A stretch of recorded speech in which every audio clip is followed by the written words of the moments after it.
ఇక తెలుగు రాష్ట్రాల మధ్య చిచ్చు పెట్టేందుకు కేసీఆర్ జగన్ కలిసి కుట్ర చేస్తున్నారని మండిపడ్డారు మంత్రి సవిత. అసలైన రాయలసీమ ద్రోహి జగనే అని విమర్శించారు. శ్రీ సత్యసాయి జిల్లా పెనుగొండలోని ఎమ్మెల్యే క్యాంపు కార్యాలయంలో ఆమె మీడియాతో మాట్లాడారు. తెలుగు రాష్ట్రాల మధ్య చిచ్చు పెట్టేందుకే జగన్, తెలంగాణ మాజీ మంత్రులు స్వార్థపూరిత రాజకీయాలు చేస్తున్నారని తెలిపారు. బీఆర్ఎస్ పార్టీతో కుమ్మక్కై సొంత వ్యాపారాల కోసం జగన్ లిఫ్ట్ ఇరిగేషన్ ను ఆపి చంద్రబాబుపై బురద చల్లుతున్నారని మండిపడ్డారు. అసెంబ్లీ ఎన్నికల్లో ప్రజలు 11 సీట్లకు పరిమితం చేసిన జగన్ కు ఇంకా బుద్ధి రాలేదని విమర్శించారు. వచ్చే ఎన్నికల్లో ప్రజలు వైసీపీకి 0 సీట్లు ఇస్తారని ఎద్దేవా చేశారు. రాయలసీమ ఆపింది మేమే అని జగన్మోహన్ రెడ్డి గారి ఆత్మ ప్రియతమ మిత్రుడు మరి ఈ విధంగా మాట్లాడుతున్నారు. దీనిపైన జగన్మోహన్ రెడ్డి గారి బ్యాచ్ కానీ ఎవరైనా ఏమైనా మాట్లాడుతున్నారా?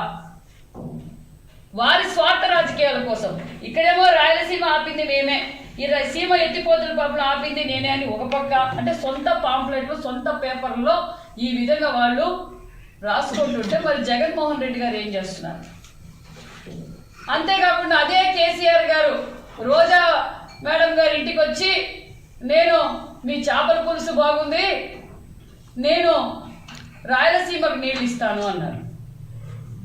మరి వాళ్ళ తెలంగాణ స్వార్థ రాజకీయాల కోసం మరి వాళ్ళు మాట్లాడుతుంటే జగన్మోహన్ రెడ్డి గారు రాయలసీమ బిడ్డగా మరి ఈరోజు ఏం మాట్లాడుతున్నారు? ఆనాడు ముఖ్యమంత్రిగా ఉన్నప్పుడు రాయలసీమ కోసం ఏం పోరాటం చేశారు, రాయలసీమను ఏ విధంగా అభివృద్ధి చేశారో మనం అందరం చూసాం.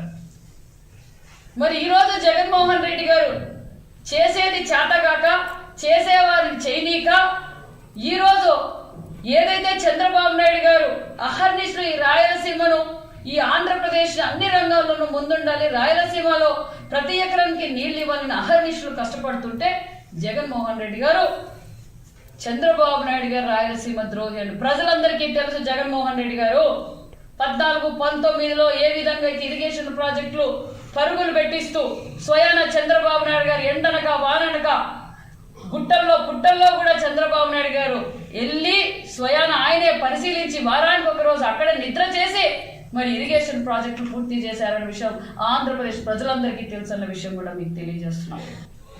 హరీష్ రావు గారు